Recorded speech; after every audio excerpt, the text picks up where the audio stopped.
আমার প্রিয় অষ্টম শ্রেণীর শিক্ষার্থী বৃন্দ, তোমাদের জন্য আজকে আমার অল্প কিছু কথা। তোমরা ইতিমধ্যে তোমাদের মানবন্টনটি পেয়েছো যে 100 মার্কের বাংলা পরীক্ষা হবে, প্রথম পত্র দ্বিতীয় পত্র মিলে।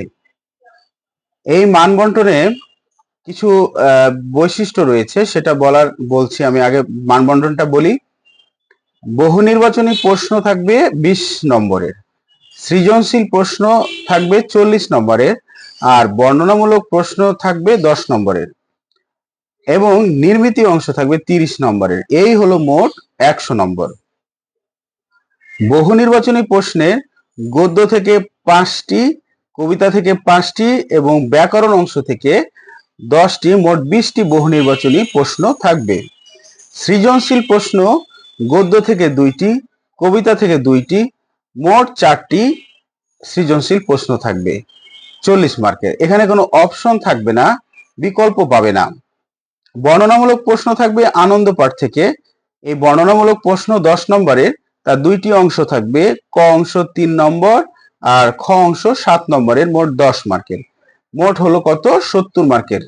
এরপরে আছে বাকি 30 নম্বরের হচ্ছে নির্মিতি অংশ। নির্মিতির পত্র থাকবে 5 নম্বর, সারাংশ সারমর্ম যে কোনো একটি আসবে 5 নম্বর, ভাব সম্প্রসারণ 5 নম্বর।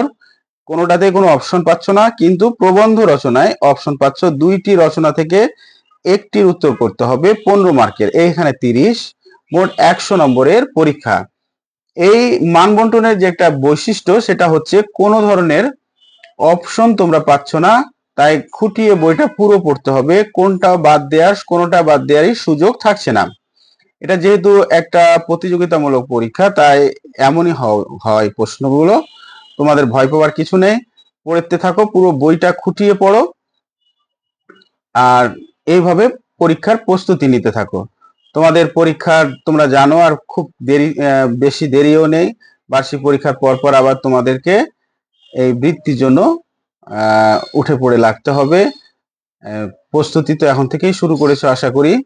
তোমাদের যে 21, 22, 23, 24 এই 4 দিন 4টি পরীক্ষা হবে। তো তোমরা প্রস্তুতি নাও। তোমাদের সবার জন্য আমার শুভকামনা।